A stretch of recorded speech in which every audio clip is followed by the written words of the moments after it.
एक बार की बात है, परिस्तान की 7 सुंदर परियां धरती की सैर पर निकलीं। परिस्तान एक ऐसा स्थान है जहाँ केवल परियां, जादू और खुशियां ही रहती हैं। वहाँ न दुख होता है, न रोना, न शोर। लेकिन धरती की सुंदरता की बातें परियां अक्सर सुना करती थीं। इस बार उन्होंने सोचा, चलो धरती की सैर करें। वे सातों परियां धरती पर उतर आईं। जैसे ही उन्होंने धरती को देखा, वे हैरान रह गईं। चारों तरफ हरियाली थी। बड़े बड़े पेड़, रंग बिरंगे फूलों से सजे बाग, कल कल करते झरने, नीला आसमान, पहाड़ों की चोटियां और खुले खेतों में लहराते सोने जैसे गेहूं। धरती सचमुच बहुत सुंदर थी। जहां भी उनकी नजर पड़ी, उन्हें कुछ नया, कुछ अनोखा देखने को मिला। पशु कूदते फांदते इधर उधर दौड़ रहे थे, पक्षी मधुर गीत गा रहे थे और आसमान में बादल धीरे धीरे उड़ रहे थे।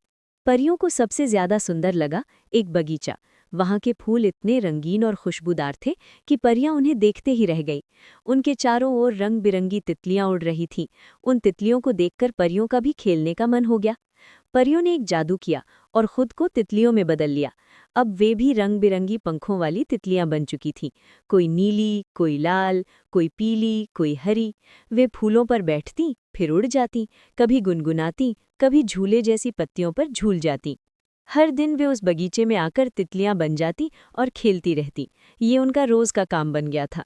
धरती पर आओ, तितली बनो, खेलो और गुनगुनाओ। एक दिन की बात है, बगीचे में एक छोटा सा बच्चा आया जिसका नाम हरजोत था। वो बहुत प्यारा और जिज्ञासु बच्चा था।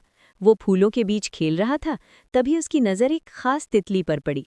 ये वही तितली थी जो असल में परी थी, सबसे सुंदर, सबसे चमकीले पंखों वाली। हरजोत ने बिना सोचे समझे झट से उसे पकड़ लिया। तितली परी को बहुत डर लगा। वो सोचने लगी, अगर हरजोत ने मुझे कभी नहीं छोड़ा तो मैं परियों के देश कैसे लौट पाऊंगी। पर वो कुछ कह नहीं सकती थी, वो तो अभी तितली के रूप में थी। लेकिन हरजोत को ऐसा लगा जैसे तितली कुछ कह रही हो, जैसे उसकी आंखों में एक खास बात हो। उसने तितली को ध्यान से देखा और बोला, क्या तुम आज़ाद होना चाहती हो? तितली ने पंख धीरे से फड़फड़ाए, जैसे हाँ कह रही हो। हरजोत को समझ आ गया कि इस सुंदर तितली को उड़ना पसंद है। वो मुस्कुराया और बोला, जा तितली, उड़ जा, तुम्हें आज़ाद रहना चाहिए। जैसे ही उसने तितली को छोड़ा, तितली फौरन उड़ गई। पर थोड़ी देर बाद उसने हवा में एक गोल चमकदार गोला बनाया जो धीरे धीरे आसमान में गायब हो गया। उसी रात हरजोत को एक बहुत ही सुंदर सपना आया।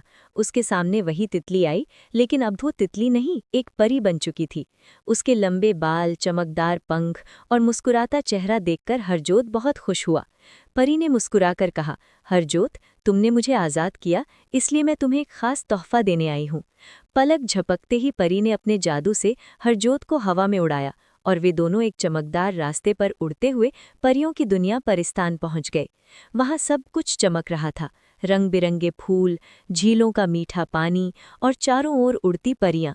परी ने हरजोत को वहां के फल खाने को दिए, जैसे मीठे आम, रस भरे अनानास और जादुई सेब, जिनका स्वाद उसने पहले कभी नहीं चखा था।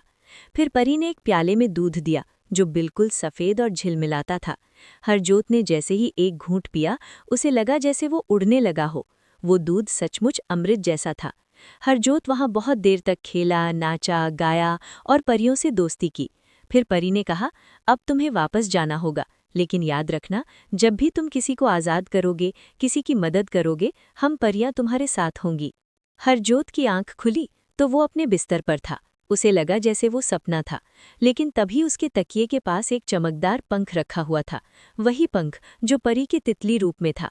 हरजोत समझ गया कि वो सपना नहीं था, वो सच था, और अब से वो हमेशा जानवरों, पक्षियों और तितलियों की रक्षा करेगा।